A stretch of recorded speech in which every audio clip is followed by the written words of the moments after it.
Now comes the cell cycle. Among the cell cycle different stages, we are concerned with the DNA replication stage.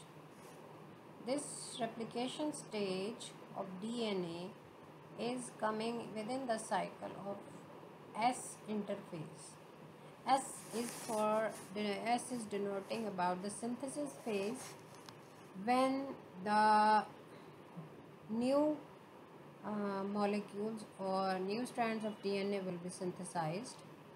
Why they are synthesized? Because they are being synthesized to get into the new cycle or new generation of cells. They will be formed after mitosis. Whenever then the cell is fully developed, it undergoes mitosis and divides into two cells. So before that interphase, the DNA replication takes place, in which we have studied the replication steps from initiation to termination. The chromosomal organization is displayed over here. Here the chromosomes, which are apparent only in the cell in the case when there is mitotic division or cellular division is going to take place. They get thickened, their chromatid gets fully apparent. So here we are going to explain how the chromosomal organization is placed. The chromosomes are formed by the supercoiling of the chromatid. Further coiling within the supercoil, you can see the simple DNA molecule with the single appearance of the single coil that supercoils to form the chromatid structure. In the supercoiling single strand of that supercoil, it is formed of DNA and DNA in the form of helical structures and the histone proteins. Histone proteins, they are specific and they have specific importance, which is above your level of education, but here only you just get the knowledge about the DNA and the histone proteins. Together they form the nucleosome, and this nucleosome is further going to give the convoluted structure of the chromatid. Here the DNA structure, which is simply placed here.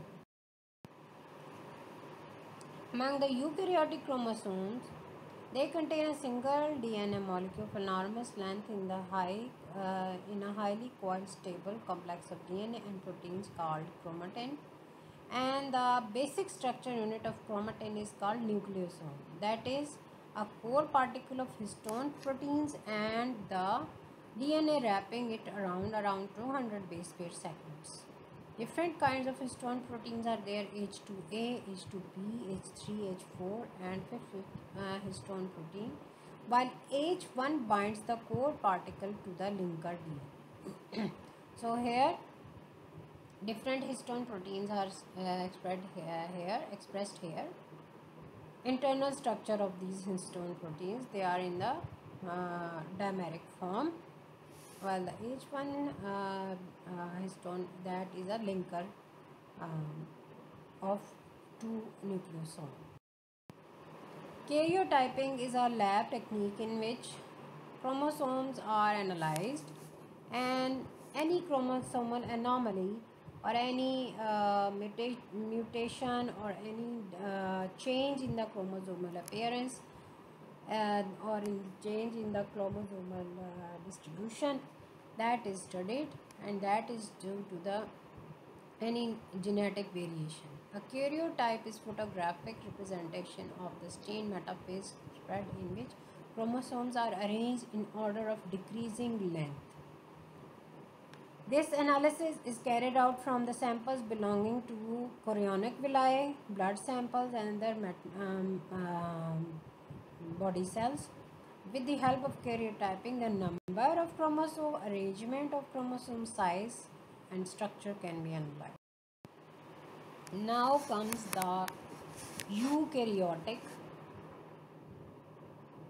replication. These are basic uh, enzymes, or you can say polymerase types, which are taking part in eukaryotes. Number one is DNA pol alpha, DNA polymerase alpha, which is also known as DNA G or primase in the prokaryotes, as it initiates replication and synthesizes the primer. Similarly, DNA polymerase beta replication with low fidelity, also used for repairing. DNA polymerase gamma, it has the role in the polymerization in the mitochondria. DNA pol delta, it helps in the elongation of the polynucleotide chain, and the same role is performed by DNA pol 3 in the prokaryotes. DNA polymerase epsilon proofreading and gap filling, like DNA pol 1 in the prokaryotes. Structure of DNA pol 3, it has three main subunits. It has 5' to 3' polymerizing activity known as alpha. Epsilon, here you can see all the dimeric forms are explained here.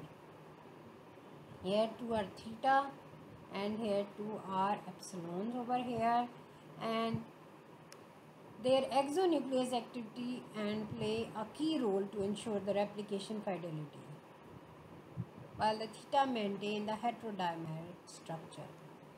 Theta, they are behaving like a base of the structure, and they maintain this structure. This is how the replication takes place in the eukaryote also.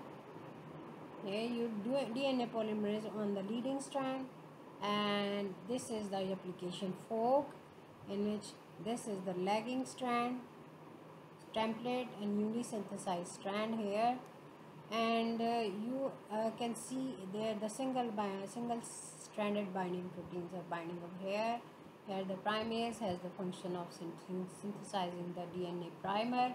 The helicity of the DNA is broken down by the helicase.